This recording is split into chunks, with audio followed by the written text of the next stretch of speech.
everyone, and welcome to another video. For those of you who know me personally, which is quite a few of you actually, I love Avatar: The Last Airbender. It was one of my favorite shows as a kid, and since it came back out on Netflix, I have been so thrilled to rewatch it for probably the 800th time. And I thought it would be kind of fun to take some of the materials that I had laying around the house and see if I could recreate some of my own versions of some of the most iconic props from the show. I have these pieces of white chipboard here that I bought for another project that I just kind of have laying around. It's kind of the same stuff as the back of notebook backings or cereal boxes, so this is something that can easily be done with materials that you already have laying around the house. I am actually going to get started by using the brown side of the sheet and drafting out my designs. I believe I should be able to get all of them down on this one sheet, so let's get that started in 3, 2, 1. All right, and there we have it. Obviously, it was not as easy as you just saw. This did take a little bit of measurements and a little bit of adjusting to go. And I'm certain I'm going to end up shrinking this side a little bit because I made some testers and I think this might be a little bit too long. So basically all I did was I cut off the last end here. Really all I did was I took another piece of chipboard, this blank one here, and I measured across the top so I could create this square shape. That way I could create the perfect right angle that the boomerang is on. And I used a couple of different things laying around the house to kind of create some really even and symmetrical shapes. You can see here I actually used not the full length but the inner length of this paper clip and 2 pencils to create this circle shape that kind of made up the start of this. I freehanded this edge. I used a template I made on a separate sheet to make 2 perfect copies. This is about 1 inch wide. I just created a straight line down there. As for these circles here, I thought this was a little bit too big with the paper clip, so I ended up using the inside of a tape roll. You can see the shapes perfectly here on those, and I actually used the approximate width of the paper clip to create the layers, or the, I guess, border on the boomerang, and I just kind of lined up flat sheet of paper and drew them out. This was all freehanded. I freehanded the inner circles here. You can tell they're a little bit different on each side, but that's okay because you're only ever going to be seeing one at a time, really. And yeah, these are actually all relatively simple to make. I want to say this was the most difficult design-wise, and this was the most difficult to get the shape perfect without having to create a second piece. But if you have limited amount of space or chipboard, this is definitely something you can do on a simple, what I believe is an 8.5 by 8.5 inch square. And yeah, I guess with all that said, I'm going to take a simple box cutter, my pink one here, little one, and I think on some of the longer, straighter edges, I can probably just use a regular pair of scissors, like that. And I think it's just going to be time to cut everything up. So I'm going to separate everything now. All right, and everything is done. I ended up cutting a little bit off the edge of this. This is now exactly 6 inches instead of 8.5. All I did was when I cut it out, and I did cut it out separate from these 2 little pieces here, I just kind of rolled it up until I thought it fit the right size based on the images so that it could fit in your palm. That's kind of the way it looks size-wise in all the pictures and from the actual show. So I did that. 6 inches works out perfect for my size palm, I guess.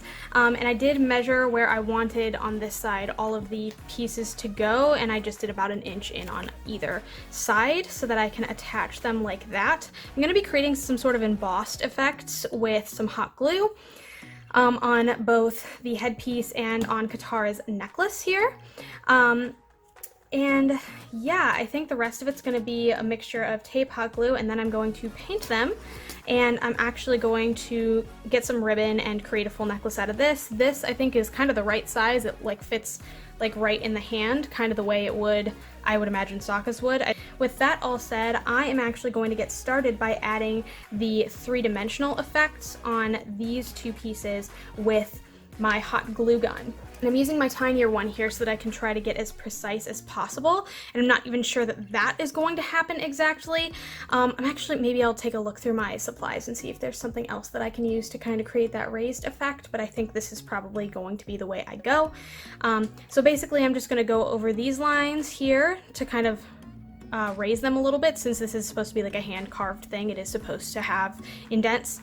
And I'm also going to do the same thing on the swirls and outside of the hairpiece for the Fire Nation. I think it actually worked out pretty okay. This is the more detailed of the piece, and I have a couple of backups that I drew just in case this went horribly, horribly wrong, and I don't think it turned out so bad.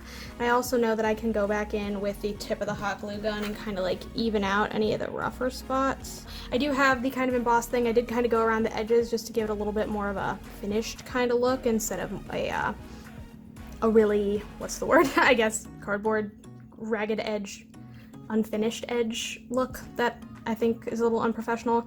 And obviously, again, this is totally for fun. This would be like, you know, making a Halloween costume, DIYing a Halloween costume kind of deal if you don't have the money. But I think it turned out okay, and I am okay with where it's at and confident enough to move forward onto the headpiece.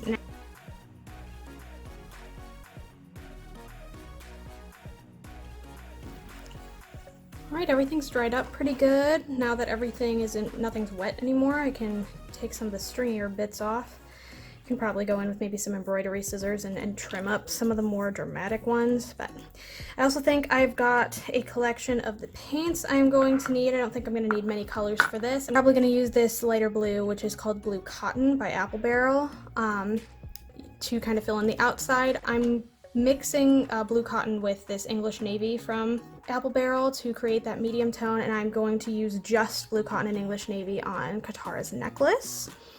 I have a metallic gold, which I don't know how that's going to go. It's probably going to take several hundred coats, which means I'm probably going to start with that first on the Fire Nation headpieces, and then I got a color called Flamenco Red, which I'm going to use for the bottom bit here, and then probably go in with a gold paint pen that I got from Dollar Tree to do the outsides of these, just because I think they are two different tones of gold, so they'll look contrasted enough, if that makes sense. So now it's really just the painting part of it. I have these sponge brushes that I'm going to use to stipple on the gold, because I think that's what's going to be necessary. I want to make sure I get in all the nooks and crannies, and I'm going to have to do the same here. So that's why I have multiple of these, and I think Sokka's I will just be able to paint. So I am going to get started on the stippling, and I will meet you back when I'm done with the first round of paints.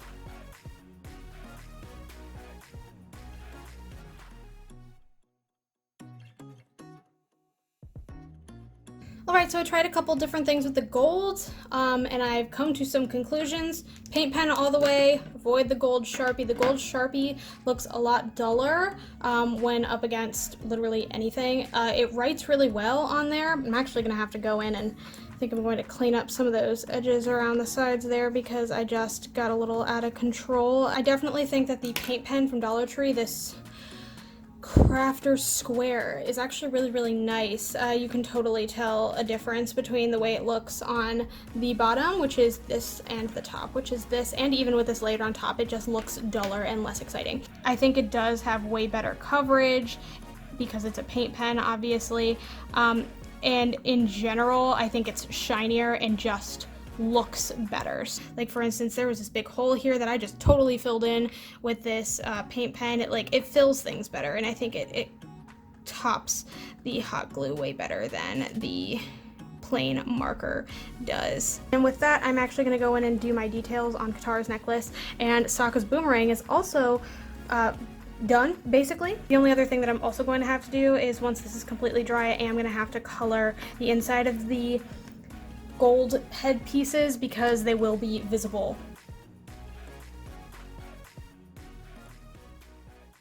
Alrighty, time for finishing touches.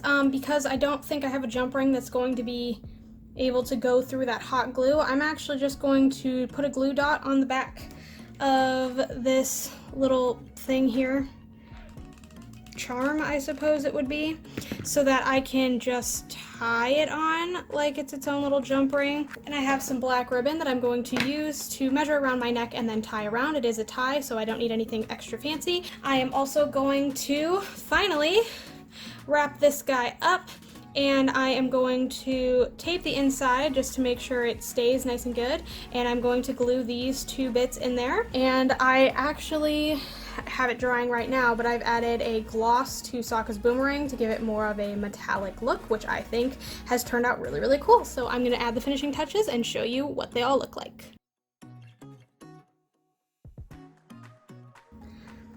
All right, I think everything's had enough time to dry. I've added some tiny little finishing touches and I'm ready to show you how everything turned out, starting with the simplest of the designs, and that is Sokka's boomerang. It looks great while it's shiny. It absolutely serves the purpose of looking as if I have one, especially from far away. Up close, obviously, you can tell it's, you know, cardboard or cardstock or whatever, but you know, for something that is made out of cardboard, it holds its shape exactly like you would need to if you were doing like a costume or something. And overall, I really like the way that the Mod Podge makes it look a little bit more substantial. Next, in terms of complexity, is Katara's necklace. I think where this one kind of falls flat for me is I think I should put Mod Podge over this. Now that I'm kind of looking at it through the camera lens, I think it would look a lot better if it had a kind of a gloss to it. I think also it is just a little bit too tiny to do the embossed kind of design. I almost wish I had not done that at all. As long as you're not zooming in on it nice and close, I think this could easily pass for Katara's necklace from far away, and I think it actually turned out pretty good, though I will say it is definitely not my favorite. Last but not least, we have what is actually my favorite. Ta-da! There's definitely a good side of this and a bad side of this. I guess where the swirls ended on both and where I originally punched my hole didn't quite line up, so it got a little bit crooked when I actually took a dowel, sharpened it in a pencil sharpener, and made my little piece to go through the center. All I did to make this hole was take my mechanical pencil and just kind of stabbed it in there. It had a nice point so that it tapered really nicely. And then, yeah, I just painted this red and it works perfect. I think, obviously, if it were in your hair, this would hold a lot easier. So obviously the hole's a little bit too big on this side, but I wanted it to lay straight so that if I were to display it, it wouldn't be like angling up like it was. This is definitely probably the most difficult in terms of construction. The glue kind of kept falling off because of how this rounds itself. I almost wish I maybe would have done it like more of a square kind of shape. If you're on a budget and you need to do a costume and you need to throw some things together, I think it's definitely doable with some things as easy as chipboard or cardboard or cereal boxes or whatever. It's not hard to make these things and to have a relatively believable costume as well as a super fun time. This was a really nice way to spend my time. I really enjoyed making these and it felt really nostalgic, and also I'm pleased with the results, which is really all that you can ask for. So with all that said, thank you so much for watching. If you like what you saw, feel free to like and subscribe. I put out new videos every Sunday at noon Eastern Standard Time, and I would love for you to be there for the next one. Hopefully I will see you then. Bye!